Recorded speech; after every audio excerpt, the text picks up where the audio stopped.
I've been out of town. Where were you? Most of the time. Japan. I was just in Japan, and then I was in Germany for a month. Well, why'd you start the TV? What were you doing in Japan? I was Oh, welcome to the Christian Village Church, and I'm speaking with Ray Kennedy, who's, what would I call you, a virtuoso of the keyboard, or a piano player, or whatever. But piano player. last night he was in Atlantic City at the Sands Hotel and playing with Frank Sinatra's band, right?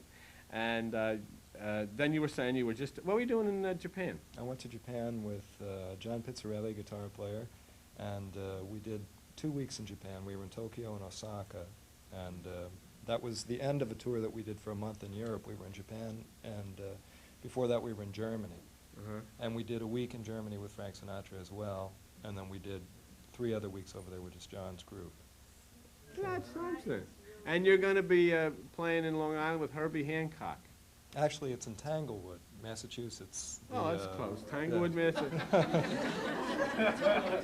Herbie Hancock is, what is that, a jazz? Are you a jazz pianist? Or? Yeah, that's what I do. I play jazz. And Herbie Hancock, we're doing a show. Do you know who Marion McPartland is? Marion McPartland. She's a famous woman. Famous pianist. woman, yeah. Well, she's. She doesn't sing with Jimmy Buffett around. That's about as high as I get. No, you know what's funny though? I know Jimmy Buffett and I know his band. They're very good friends of mine.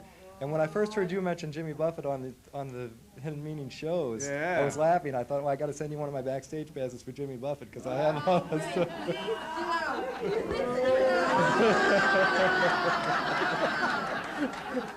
You really know Jimmy Buffett? Yeah. Frank Sinatra, you know, but Jimmy Buffett. No, I mean, you know, I get chills. Jimmy Buffett. It's like knowing God, you know what I mean?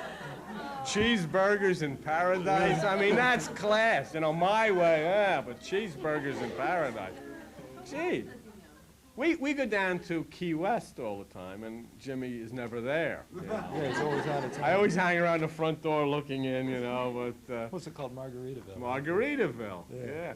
How did you know and you know the guys in his band? Yeah. He has a great band, I think. Yeah, they're really great. They're friends of mine since I was about 15 years old. So. Jimmy Buffett's band. Yeah.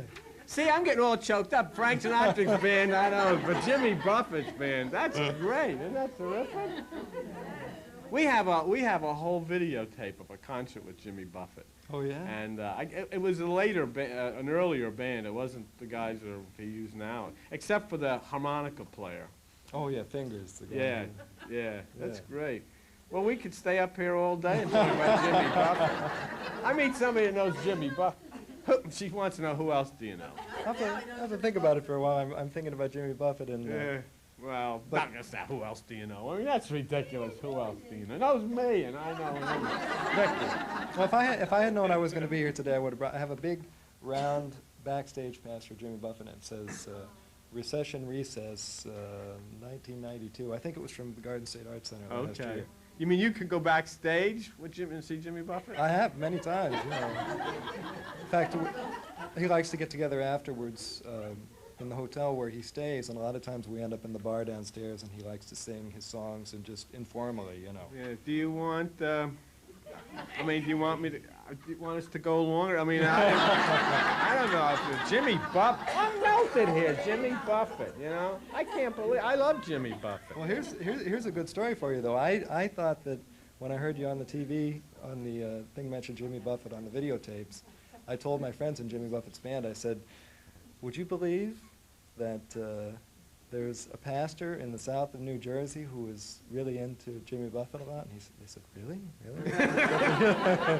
Did you mention my name, or you didn't say? I told him the name of the church, and I said that I get these tapes, and that you know you have the teachings and everything. And they thought it was pretty wild. They said, you know, usually preachers are not into Jimmy Buffett. Oh yeah, we are.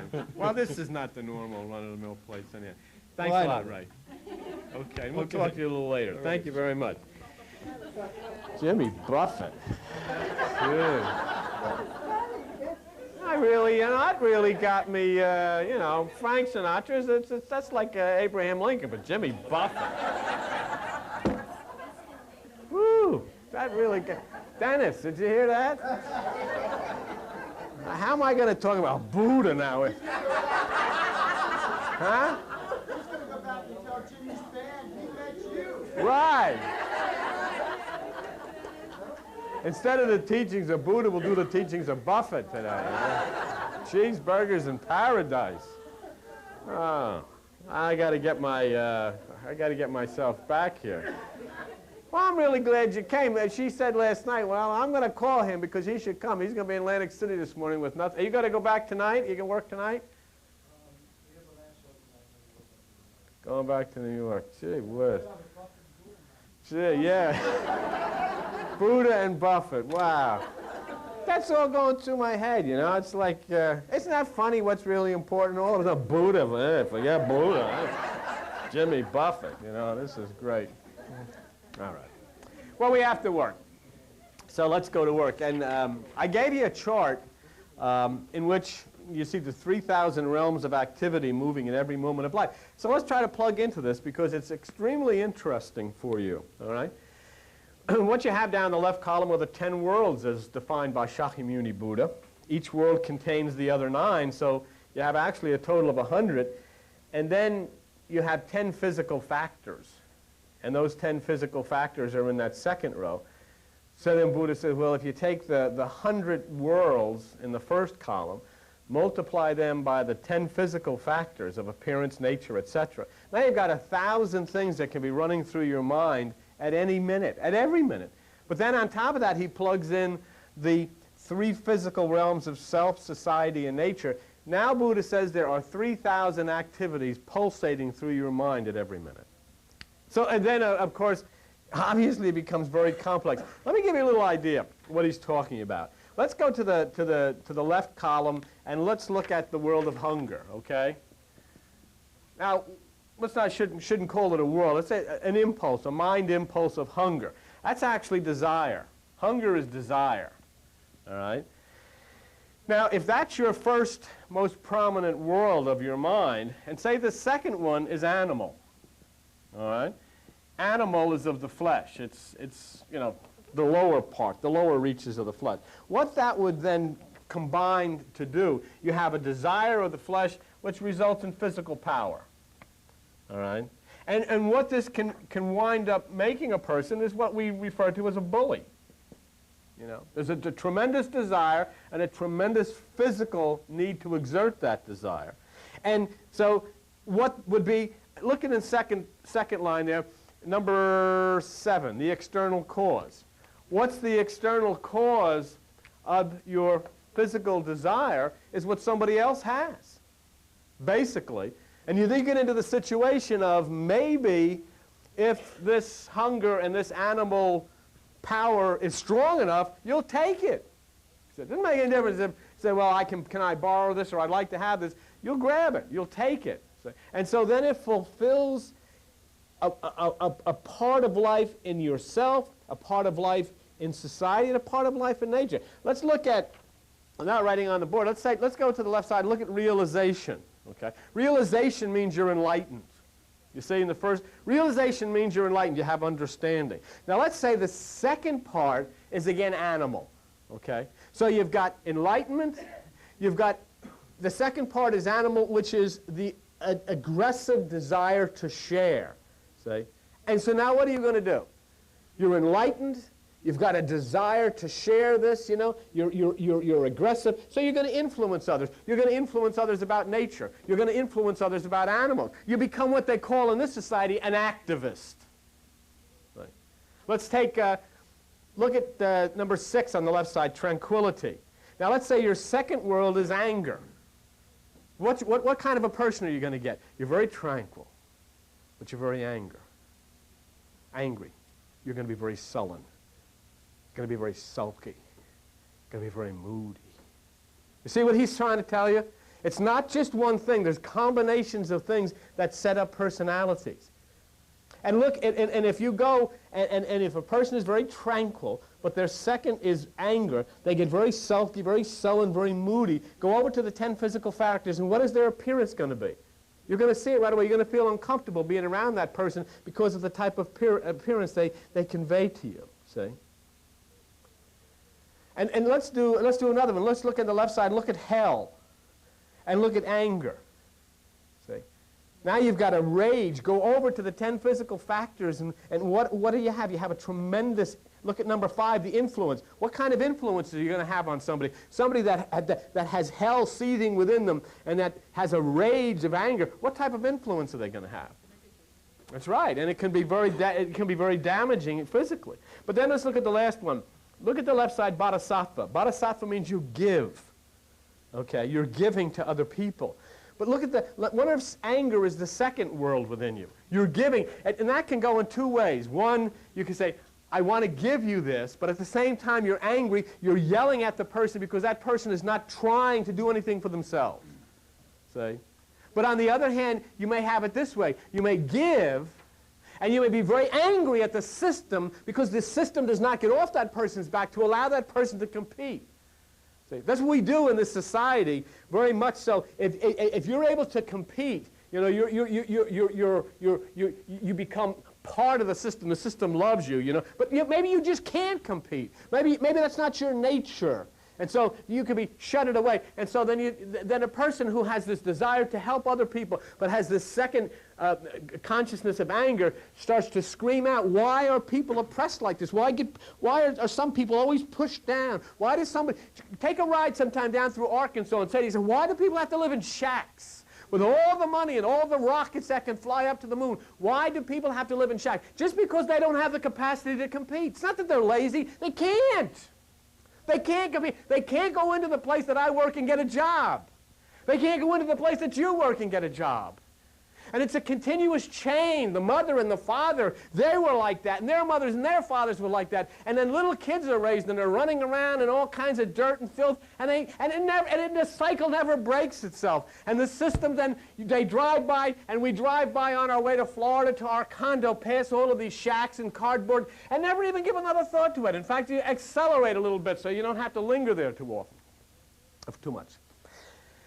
So we get to the point then, a Buddha assembling a puzzle, 100 worlds, 10 factors, 1,000 situations in every moment. But even when you look at that, we haven't pieced together another part of the puzzle, which is no 2 people are ever alike. No 2 people are ever alike. And then you say to yourself, why the difference? Why are you the way you are? You know, you're unique, you're different. And yet the system tries to make you be like them. Churches try to make you think and feel and act the way they do. Society tries to make you think and feel and act the way they do. School teachers will try to get everybody marching in a row so that everybody is the same instead of allowing you to be the unique nut that you are.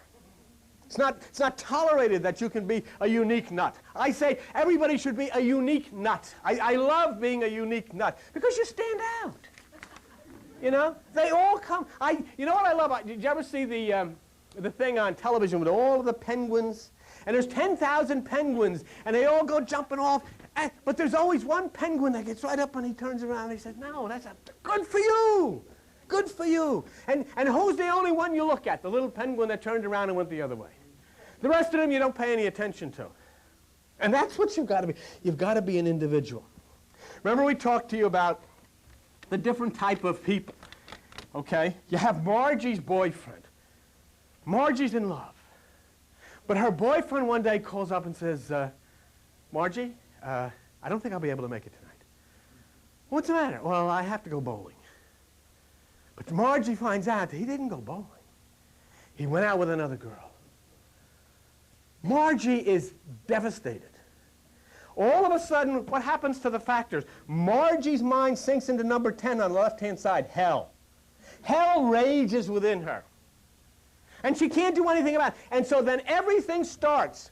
Coming from that point, hell rages within her. So the anger, the animal nature, all of it kicks in, and everything then is controlled by hell. Everything that she does. She goes to work the next day. Somebody calls on the phone. They want to order something. And, you know, we'll get it to you when we can get it to you. And everything is reflected. Hell is reflected through everything she does because her boyfriend went out with another girl. And she can't shake that. She can't do anything about it. But now Marie, her boyfriend, does the same thing. And Marie is in a state of hell. But then the phone rings and Jerome calls. Hi, Marie. I know you're going out with Fred, but it's been, so I just thought I'd call. She says, Jerome? Yeah, you know, I always really liked you, Jerome, better than... And Marie all of a sudden rises above this, pulls herself out of hell, moves into that area of desire and rapture and bodhisattva, and moves off with Jerome, and the two of them come together, and everything starts to be all right. So the next day when she gets to work and she's on the phone, yeah, you know, because she's got a new friend now. But the other one, Margie, is still in hell. You know? Wait a minute. We have a brilliant question here. We have a brilliant question. Can you get a picture of this one here? Would you repeat that question? Yeah, stand up, please. No. Yes.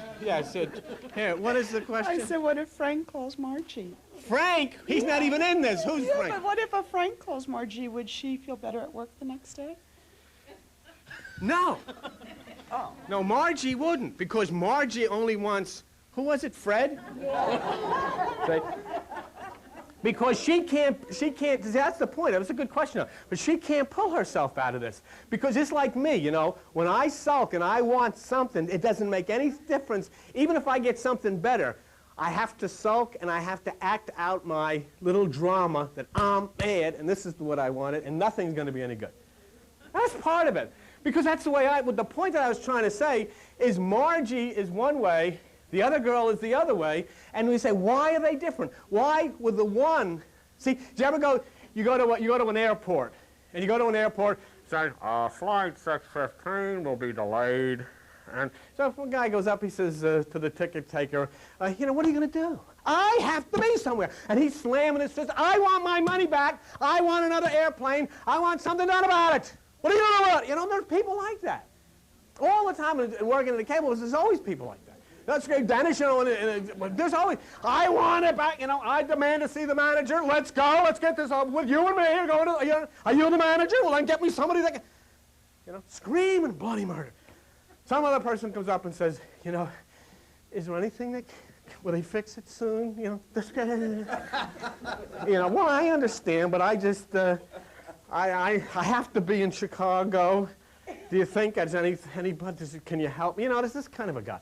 Third guy will come up and say, what time are they going to have? So, where's the bar? Do you have a bar? Why? Why are they so different? But yet entirely different personalities. Entirely different people. And you see it all the time. And in this room, when people watching on television, everybody is a unique personality. There are some people in here that will walk up to a counter and scream bloody murder and slam their fist on it. There's other people that will get nervous and say, well, you know, you know what I do? I send Joan in. That's true. I don't want to get a confrontation. I don't want this. You know, I said, Joan, are you going to call?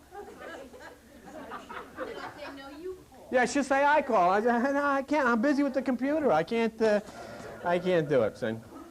So anyhow, Margie's experience in the world of hell is longer than the other girls, and it affects the other worlds or personalities in the same way, because Margie won't let go of that other person. She can't because of her personality, so everything she does then is hell. You remember I told you Joan and I were at the store a couple of weeks ago, and I came out the wrong driveway? And I'm sitting in the driveway, there's plenty of room, and this lady came, and what did she do when she saw me parked? She couldn't make the turn. She's giving me the finger, and her veins are sticking out of her neck. Will you keep quiet?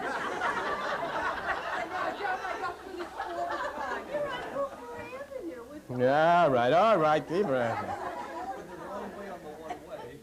So anyhow, look, come on. Buddha shows us that patterns exist in all of us that are common, but how do they explain that individuality? How do they explain the way you are? How do they explain the way you are, Vinny? How in God's name can they explain the way you are? But yet you are unique, and you live with people, you live with your parents, you live with your children, you live with your mother and father, and you know they're unique people. They're totally different. See? And that's what Buddha's trying to say to us. You cannot form a church. You cannot form a cult. You cannot form a group or a nation and expect everybody to be the same. It's impossible. Say. You can't get them. You try to get your kids all to be the same. We want to raise our kids to be this way, and they won't be that way. See? There was a lady there last night that I had written her some time ago because she said to her mother, there is no God. And her mother's freaking out. But in the way that her mother and society is trying to teach that child is absolutely right and pouring wisdom to them. They won't listen to the child. Because the child's trying to explain there is no man sitting on a planet somewhere. Tell me something that I can understand. Tell me something that I can relate to. Tell me something. Don't tell me about Santa Claus. Tell me something real. That's what the child's trying to say, and there'll be nobody to tell him. They're still telling him about an ogre who sits up on a planet who could not deal with the problems that he has created unless he tortures a young man to death. And then after he tortures this young man to death, he is now sitting up there plotting a nuclear holocaust called Armageddon, and the young boy says, there is no such person. He's right. But the system can't accept that because they've got to go in and sing Amazing Grace, what a wretch am I. Or they're not happy. So this is the final part of the Buddha puzzle that we've been working on. And it's the three realms all the way over to the right. Self, society, and nature. You, the society you live in, and the physical environment. And let me show you how different. We were up there last night and Frank was driving around and Frank was saying, Ray, I think you'll get a kick out of this. Frank was saying, can you imagine living up here? He says, Frank says, this wouldn't be my opinion of dying and going to hell. But I said, Frank, think of this. Think of the people that are living here that have access to all of these restaurants, all of these museums, all of these extravagant and beautiful things coming to Forked River, and all they got is the Ching Chang restaurant and a couple of pine trees. And what they say, you know what people would say? God almighty, what the heck do these people do? What do they hide behind a pine tree and that's it?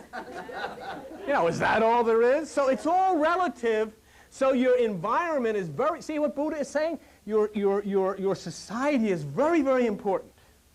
And nature, obviously, is very, very important. Because we found out that unless you flow in the realm of nature, you're bucking it. So Shakyamuni said this is what his philosophy was. And remember what I'm giving you is a Buddhic philosophy that comes out of history 1,000 years before Jesus. Shakyamuni says, look in second row, 10 physical factors. As soon as the sperm fertilizes the egg in the womb, that's in the second row, the external cause. Okay? Soon as that happens, Shakyamuni said, an individual entity, which he calls Chu, as soon as that happens, an individual entity, Chu, that was in an unseen state, which is Ku, unseen. Okay? As soon as that occurs, this individual that was in the unseen state of Ku becomes manifest in Ki. Okay? Ki. See, what this, many of you have heard about, who's got a piece of paper? Here, here's a piece of paper. The Trinity. You say, what in the world is the Trinity? What could possibly be the Trinity? This is the way Shakyamuni Buddha explains it. Chu, see, the paper. Chu. Ku is the unseen. That's this side. You cannot have this side unless you have this side. You do know that. You do know that if you take a piece of paper and turn it over, there's another side. There has to be. But it's unseen. That's Ku. This is Ki, manifest. So you have the unseen, which is this. You have the seen, which is that. This is Ku, this is Ki, and together they're Chu. See?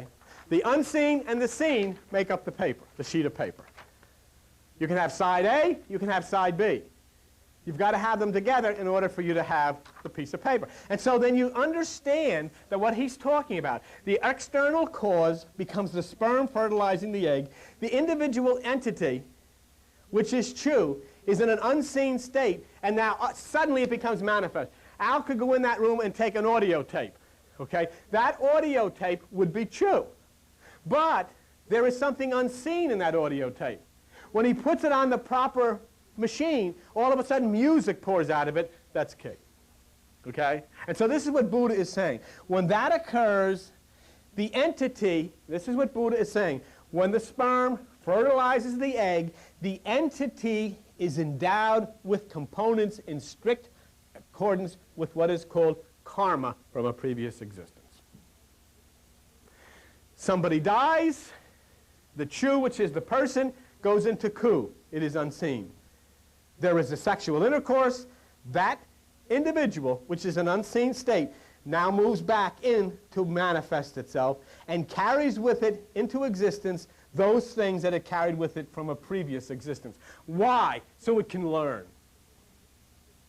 So it can endure, go through, and then try to do what it didn't do the first time around to correct the problems and learn. And it becomes then godlike. Over a period of incarnations, a person learns. There is a beautiful, loving, caring, understanding way that nature has said you can take as long as it takes at your pace to finally learn life, learn yourself, learn how to deal with the problems of life, and bring yourself to that point of godliness all by yourself. Learn it. And it's up to you. And so this is how he explains. But armed with these attributes, the exact nature, now it differs from each person. Every person is different. So then each one of us is able to act with the other. But remember, when I am born, I come with me. I come with my consciousness, okay? Deep within my consciousness, there is this which is inherent from a previous existence. From a previous existence, my consciousness now comes and interacts with you. And who knows what experience I might have had anywhere. And it might have been a violent experience. It might have been an experience which is not very friendly. And this is maybe something I have to work out in this life. I have to be able to change that experience. I have to learn what that experience is and try to change it. You see? And this is what... In other words, let me ask you a question. And I don't have this in particular page in the Bible. Somebody look real quick in the Bible and find Jeremiah chapter 15 for me, would you?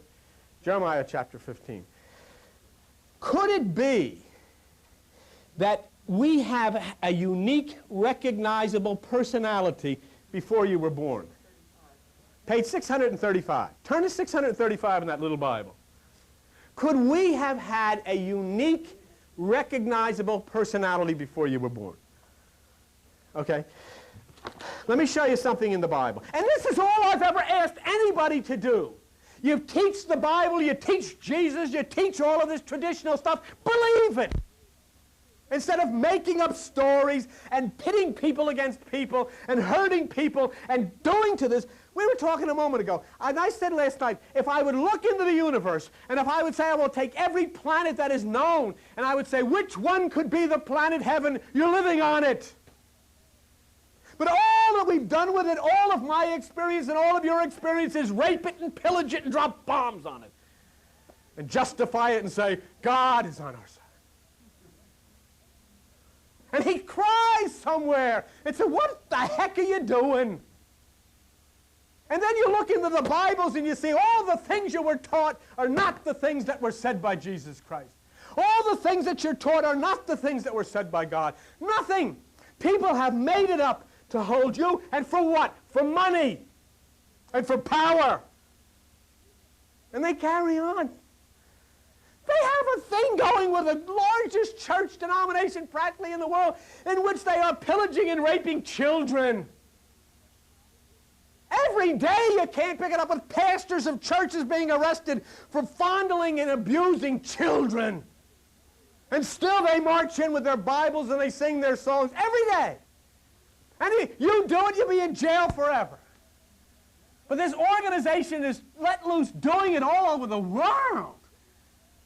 And you dare not say anything because it's tradition. Tradition be damned. Because it has done nothing but rape and pillage, hurt this magnificent planet that God gave you for your heaven. Jeremiah, where was, now what did I say? Well, forget Jeremiah 15. Go to Jeremiah chapter 1. What page is that on? 623. Now what I'm saying to you is, does the Bible confirm in some way that you had a pre-existence? You think this is your only life. Do you know that? You don't remember. But you know what? You don't remember what you dreamed last night either. But you did. Yes, well, I know you do. But I mean, most people, you know. But you dreamed you existed. Jeremiah chapter 1. Look what it says in verse 5. And for God's sakes, if you're going to read Bibles and you're going to profess to be religious, start believing it. Jeremiah 1, chapter 5, before I formed you in the belly, I knew you. And before you came forth out of the womb, I sanctified you. Before you were formed in your mother's womb, you had a personality. It says it in the Bible. I mean, where else can I go? What other document can I give to you? It's there. Before you were formed, you had a personality. This is exactly what Buddha said. Buddha said that when you were formed, you brought into that womb of your mother the personality you had from a previous existence. The Bible says, before you were formed, I knew you. You had a personality. You had an understanding. And the three realms simply point out the effect the environment may have on your situation. You are the way you are because of your parents. You are the way you are because of the society that you live in. If you lived in Iran or Iraq or someplace else, you would not be the type of person you are now. And it does not necessarily mean you would be worse. Over in Russia, we wanted and we prayed, oh, that communism would fall. It fell and the people are in misery. They would do anything to go back to the way they were because now they got what we have. They got panhandlers on the street and they got a Russian mafia. Just the way we have it in our old free place. Okay. A person where anger or hell dominates may take out his frustrations. I want you to look at that third column over. The self, the society, and nature. And a person where anger or hell dominates may take out his frustrations on the animals or the ecology. And it happens all the time. All you have to do is go to the popcorn zoo or pick up that little thing out there if you can digest, if you can take it in your stomach. Look at the things and how people brutalize animals because they are filled with rage and they don't dare touch another person because they don't have the guts to touch another person, so they will brutalize a little dog or a little cat or a bunny. Okay? Or a small child is right. They've got to get this rage out from somewhere because they're filled with it. And they do all of these horrible things to nature and the ecology. A person where Buddhahood begins to predominate, where Christ consciousness will be very concerned about the environment. I will not shoot a gun. I will not drop a bomb because it'll hurt somebody. I will not do this because it'll hurt a tree. I will not do this because it'll hurt a flower. If you go into the mountains of Tibet where the Buddhists live, if they've got to excavate something to build a temple and they find a bunch of ants, they'll say, we'll stop. We'll go someplace else. So that's taking it to the extreme. That's what you've got to do. You've got to take love to the extreme. You've got to take your concern and compassion for life to the extreme. You see that happening all the world over now, and the reason is very obvious. Nature is starting to interfere. And nature is going to interfere in your life whether you like it or not. It doesn't depend on you saying, hey, I don't think I want to join this. You're not going to have any choice. It's not a question of people are going to say, well, I think I'll join the New Age or I think I won't join the New Age. There's no choice on your part. This is the way it's going to be. This is the way it's going to be because this is the way life is changing all over the world. So we can see how by changing our inner world, we change the environment around us. Do you see how important it is then to come to meditate? If you will change that which is within you, it will change that which is without. If you have a conflict with another person, no matter who that person may be, if you will allow that change to exist within you, if you will allow that Christ to change that within you, that conflict will disappear. It will disappear. Because you'll think differently and you'll be willing then to compromise.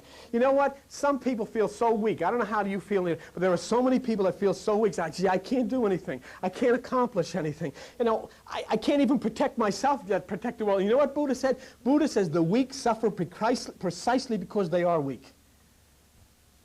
And the thing that you have to do is change that predominant world. If your predominant world is one in which you are weak, you enter into meditation, the right hemisphere of the brain activates, and you change that. It changes it for you. And then you can start facing things that you couldn't face before. You can start living in a way where you could not live before. You can start interacting with people in a way that you can, and finally you give up the ego. Finally you give up the pride that you've got to have it your way. You've got to be right. You've got to be the one to say this or that. And then finally you understand there is something in this universe so much more intelligent than all of us. And you say, I will subdue myself to that. I don't care about my traditions. I don't care about my loyalties. I don't care about any of this. I will be loyal only to that one universal God who is the God of all, who loves all, who sweeps all up into her bosom, into his arms. That's where I will follow. I will not follow the God of Armageddon and bombs and crucifixions and blood. I will follow the God of puppy dogs and whales and dolphins and little children and flowers. And this is the God that exists that we've ignored because we want to raise a gun. This is the tribes did. That's when man became the powerhouse of religion, when they invented guns and knives and things like that. It became a macho religion, you know. God's with you. You know, remember what Mustafa said? Huh? What happened? What happened? We created a Jehovah, and we created this God to justify our raping and pillaging and looting other countries. See, we went in, we raped, we pillaged, we looted other countries, and then we said, God told us to do it. And what did the other people do? They invented a God called Allah, and they fought back. And so the two war gods continue to rage in their violence. And I say, kill the war gods, kill Jehovah, kill Allah, and find yourself then encased in the one beautiful, feminine, beautiful, holy Mother, Father God, who then will lift us up out of all of this horror.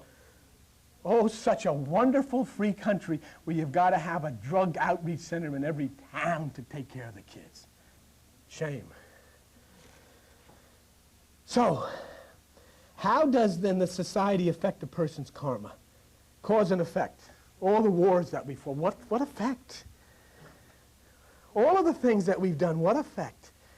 Karma transcends the individual. And this is what Buddha said, and I'd like you to think about this. If you care about your personal security, then you should meditate for order and tranquility throughout the four corners of the world. As I said to somebody a little earlier, you got to understand that a lady walking down the streets in Iran with a black shawl over her face is every bit as important as your child. And when you get to understand that that's the same Christ, and that's the same love, then we can break all of these barriers down, and you won't have to worry about terrorists. One person's terrorist is another person's hero.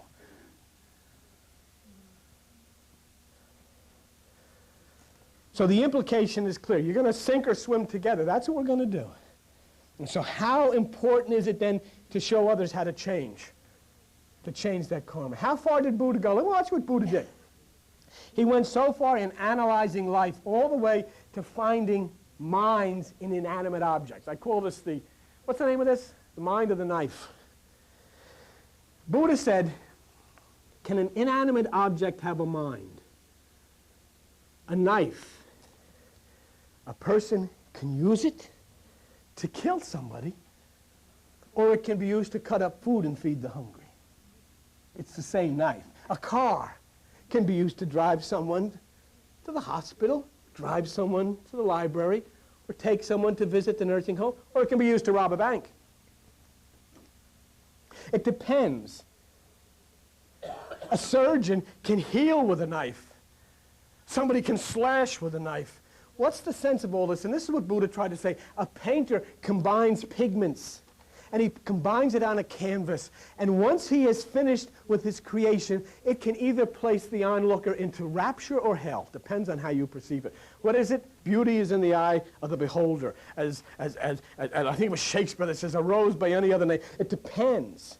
Things possess a spiritual nature when the artist or the person expresses their spirit through them, and then how do you perceive that? Some people perceive me as a raving maniac, an absolute lunatic. And there's a certain amount of truth in that. Okay? Why? Because I am against the systems of the world. I am against the torture of children. I'm against the abuse of ecology. I'm against the degrading of women. I am against all of the things that we have done in the guise of tradition and religion, and hurt and hurt and hurt and hurt and hurt. So then you become a nut. You become a fanatic. You become all of these horrible things because you step out from the system and you say, no, Jesus Christ stepped out from the system for the same reason, and they killed him. That's the only reason they killed him. They didn't kill him because he was against their religion. They killed him because he was trying to start something that would set people free within their own minds. And they couldn't deal with that. The system can never deal with you being free. The system can never deal with you extending your hand out to somebody else. Remember when what was it, Jimmy Carter's brother? What was it? Remember what he did? He signed a contract to sell Billy Beer to the Iraqis. You remember that? They went freaked out. They didn't care whether he sold Billy Beer, but he was selling it to the Iraqis. And we're told, they're our enemies. Why? I don't even know any. But somebody told me I have to be this way. But no, I don't.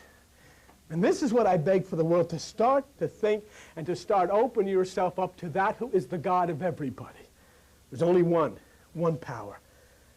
See? So the inherent cause that will affect a person that's looking at a painting or something of an artist is the spirit of the artist. That's how you do. It depends what comes out of your mind. What comes out of your mind can put somebody into hell or can put somebody into heaven. And what comes out of your mind is created within you by the experiences that you've had, by that which is your karma, by that which is your society and your system. And are you willing to change it and say, no matter how precious my traditions are, no matter how precious this thing within me is, that which is God, that which is the universal essence of peace and nature is far more precious, and I will give all of this away so that I can have that which is the universe. If you do that, then what comes out of you will no longer set people into hell, will no longer set people into rage, will bring people together. Everything that is made can have an effect, depending on the dominant world of the person who is creating it. Look on the left side. You have to find out what is your dominant world. What are you doing? Then you'll know what kind of effect you have on people. And all the people will never tell you, because half the time they don't know.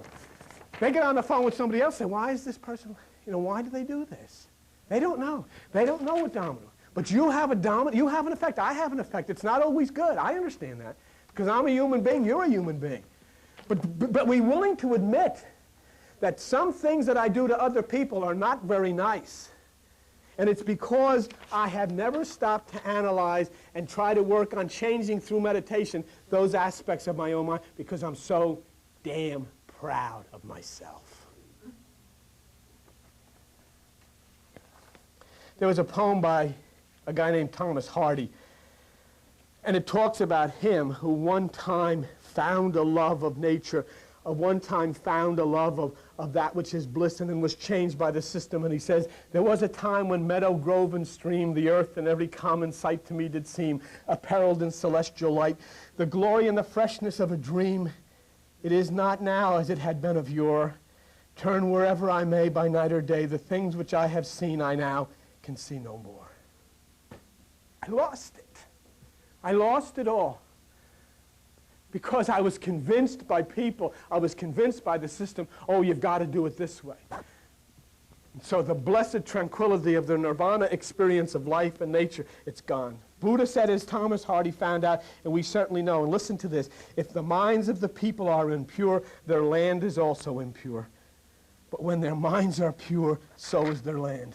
And to simplify this, let me put it this way. Pollution and violence in the environment is directly related to the pollution and the violence of the mind. If people enter into meditation and purge the pollution,